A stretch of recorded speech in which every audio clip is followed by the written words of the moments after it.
बिस्मिल्लाहिर्रहमानिर्रहीम। Dear students, अस्सलामु अलैकुम।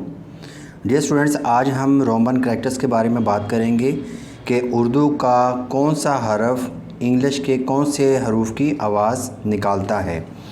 ठीक है, और इसमें सबसे पहले हमने ये देखना है कि अगर हम अलिफ़ लिखते हैं और अलिफ़ के ऊपर ज़बर लगाते हैं तो अ की आवाज़ आती है, तो हमने जस्ट आपने ए को लिखना होगा।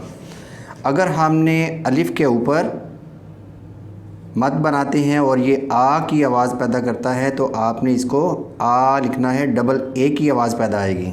ठीक है, उसके बाद अगर आपने अलिफ़ के ऊपर पेश लगाएंगे तो ये यू की आवाज़ पैदा करेगा और यू के साथ इसको लिखेंगे। और इसी तरीके से अगर अलिफ़ के नीचे ज़ेर है तो हम इसको लिखेंगे, ई की आवाज़ पैदा आएगी। ठीक है, और या फिर आप आई से लिख सकते हैं इसको। इसी तरीके से अगर आपने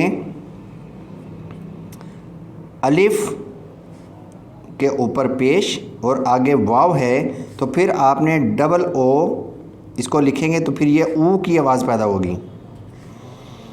अगर आपने अलिफ़ के नीचे ज़ेर लगाई है और आगे छोटी याय है तो ये ई की आवाज़ पैदा होती है और इसको हम डबल ई के साथ लिखेंगे, ई।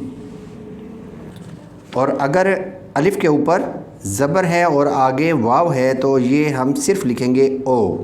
तो स्टूडेंट्स, अब हम देखते हैं कि अगर आप बे को लिखते हैं तो बे इंग्लिश का लेटर बी है जो कि बे की आवाज़ पैदा करता है। पे के लिए पी, ते और टे दोनों के लिए आप टी को लिखेंगे। से, सीन और स्वाद, इसके लिए आप एस का इस्तेमाल करेंगे। से के बाद आता है जीम, तो जीम के लिए आप जे को लिखेंगे। चे के लिए आप सी और एच का इस्तेमाल करेंगे। च,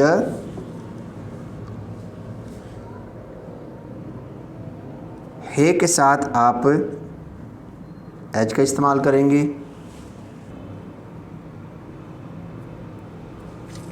हे को लिखने के लिए आप के और एच का इस्तेमाल करेंगे। दाल के लिए और डाल के लिए दोनों के लिए आप डी का इस्तेमाल करेंगे।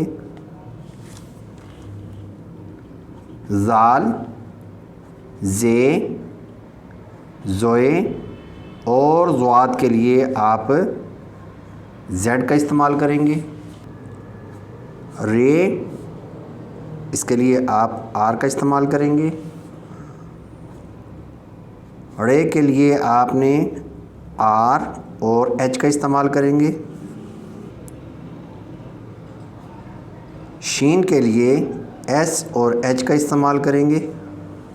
अगर आप तोय लिखते हैं तो तोय के लिए आप टी का इस्तेमाल करेंगे। और पीछे हम देख चुके हैं कि ते के लिए और टे के लिए इनके लिए भी टी का ही इस्तेमाल होगा। ज़ोए का हम सीख चुके हैं कि जेड इस्तेमाल होगा। आगे है एन, तो एन जो है क्योंकि इसकी जो आवाज़ है वो अलिफ़ के साथ मिलती जुलती है, जैसे आ, ई, ऊ, ओ, औरत। ठीक है, तो इसके लिए जो आप लेटर इस्तेमाल करेंगे इंग्लिश के अलिफ़ के लिए वही आप एन के लिए इस्तेमाल करेंगे। ठीक है, तो ये अगर ज़बर है तो अ की आवाज़ आएगी। ठीक है, ई की आवाज़ आएगी, ओ, यू, डबल ओ। ठीक है, तो ये वावल्स का इस्तेमाल होगा, आई का भी इस्तेमाल हो सकता है। ठीक है, तो इसलिए आपने अलिफ़ के साथ जो जो हरूफ इस्तेमाल होते हैं वही एन के साथ इस्तेमाल करने हैं। गैन के साथ आपने जी और एच का इस्तेमाल करेंगे। फ़े के लिए एफ़ का इस्तेमाल करेंगे। क़ाफ़ दो नुक्तिया के लिए आप क्यू का इस्तेमाल करेंगे। काफ के लिए आप के का इस्तेमाल करेंगे, गाफ इसके लिए जी, लाम के लिए एल, मीम के लिए एम, नून के लिए एन, वाव के लिए डब्ल्यू का इस्तेमाल करेंगे या आप वी का भी इस्तेमाल कर सकते हैं।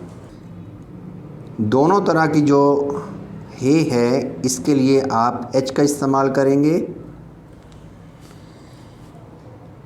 हमज़ा और अलिफ, इनके लिए आप जो अलिफ के हरूफ होते हैं इंग्लिश के लेटर्स वही इस्तेमाल होंगे, क्योंकि हमज़ा अलिफ की जगह आप हमज़ा का इस्तेमाल कर सकते हैं।